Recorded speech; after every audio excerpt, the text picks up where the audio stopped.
Welcome to yithi channel lapho nasuke sihamba khona sinongoze la sihambela khona abaholi bendabuko noma ke abalaphi bendabuko abantu abasebenza ngamakhambi esintu ukusiza abantu einkingeni ezahlukahlukene. Namhlanje nasi la kubaba uphakathi ugobela ubaba osenza ngamakhambi esintu semkantsho ubovuke uma kuzomakhambi esintu uyathwasisa uphinde enze nokuningi ongakwazi ukuthi ke usizakale kona usolwazi nje makuzomakhambi esintu sise sigodlweni sakhe sisendumbeni la sizobheka nje indaba eziningi ehlukahlukene. Kodwa namhlanje sizothi sibheke sigxile kukona sifuna ukubheka amakhambi esintu sifuna ukubheka indlela asebenze ngayo. Namhlanje sizobe sibheka la ukuthi imiphi imithi engangeni ekhaya uzowathi isichazele baphakathi asibingelele somukele.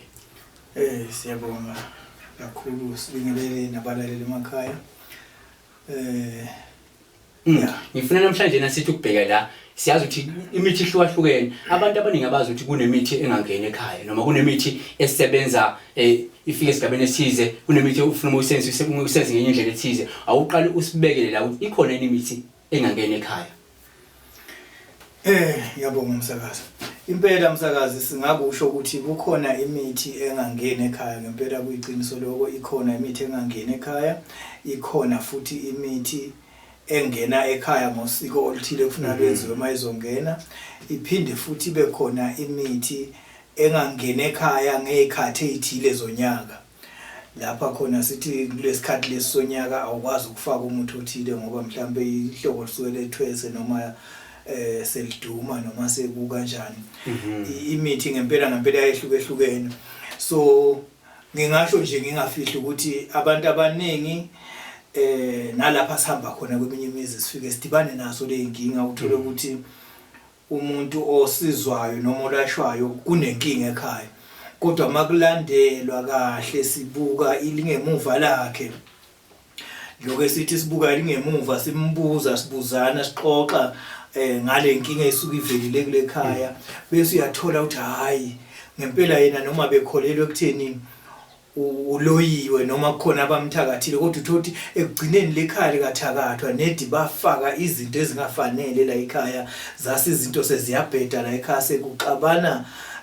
nobudlozi bala ekhaya kusavumelana ngoba sekungene imithi engafanele ukungena la ekhaya noma ebekufanele ingene ngosiko othile ngoba ezinye izinto kuyadinga ukuthi mawuzoyifaka ekhaya ubazise labadala basekhaya ukuthi cha nake ngizokufaka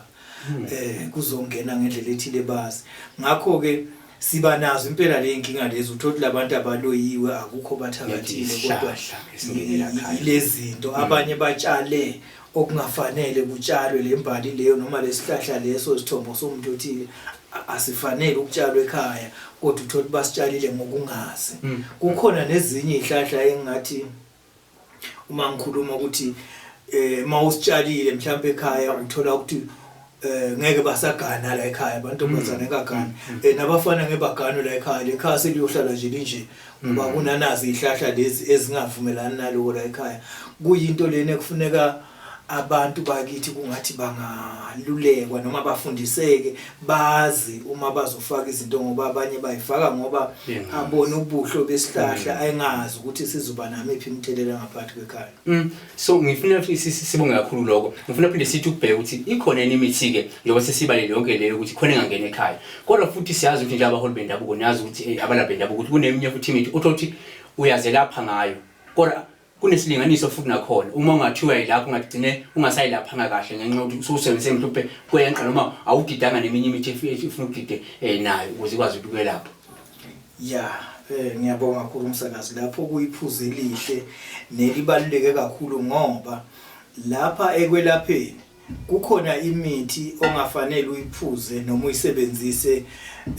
ngokweqile noma isikhathi sesendlulele ngoba ingagcina seyiba nomunye umthelela noma ingadala ezinye isifo wena ulaphele lesigcine seyidala leso ngoba sowusebenzise ngokweqile kuze kufike lapha ekutheni kukhona futhi eminye imithi engadingi ukuthi uyisebenzise nje uzuyinangizana ukuthi mhlambe lo muntu ufuna ukuthi uhogele nje kuze ugcine usukusizini. Kukhona imithi edinga ukuthi ubhave nje kukhona imithi esebenza automatically ukuthi khona nje la endlini bese seyiyakhweshisa imoya emibi seyiyavula ngokuba khona kwayo la endlini ungawenzanga lutho kanjalo ke kufuneka sibuke sifunde ukuthi uma sikhuluma ngomuthi sikhuluma ngento enzima nebalekile nefuna kungathi singafunda kabanzi sifunde size sazi ngalemithi ukuthi iyini ngoba kumanje ukuthi uyahamba uyafika lapha esigangeni uthole abantu bagubhe umuthi ngesikhathi singafanele abantu bagubhe umuthi lapho uthola ukuthi khona lo muthi lo ngesikhathi sawo lesi ubahele lapho uqhakaze khona imbali ekungafanele ngoba uma ubheka nje noma na ungabuka noma ungabekisa nje ungabekisa ukuthi ufana nokuthi lo muthi ngalesikhathi ubahele ufana nje nomuntu makuthiwa ukhulelwe upregnant ukuthi uma kungathiwa ukha lo muthi ubahele kusho ukuthi ngamanye amazwi uyayiqeda lemvelo ngoba angeke isoma ihohloke lembewu ukuze igcine itshala eminye imithi so uyawubulala so uyamosa ngamanye amazwi ufana nomuntu ke ongafundisekanga ukuthi umuthi ukhiwa makunjani isiphi isikhathi ongawuvuna ngaso isiphi isikhathi umuntu othile ongeke ukhe ngaso kunezikhathi ezehlukene ekufunana ngakwazi ngomuthi ukulandelele lokho futhi ukufunde ukwazi no kuzwakele baphakathi abangakhulu nje ukuthi ngezi isikhathi ukwazi ukuthi ushare lolu lwazi nombukele nje manje ngicela basizakele abalaleli ababukeli bazokwathi ke baqhubeke bakulandelele baphinde bakuthinte mabefundise luleko ngako ukusebenza kwemithi ukuthi le isebenza makunjani usebenzisa kangakanani isilinganiso nanokuvuna kwemithi ubuphinde babalukuvuna kwemithi ukuthi kunesikhathi lapho neminye imithi ingafanele ivunwe khona so asiba kakhulu bantu bakubamba ngaziphi inombolo nanokuthi usebenzela kuphi ekhaya ngisebenzela la ePhoso Piet ePhoso inombolo engiyisebenzisayo ethi 082 669 3420 ngayiphinda 082 669 3420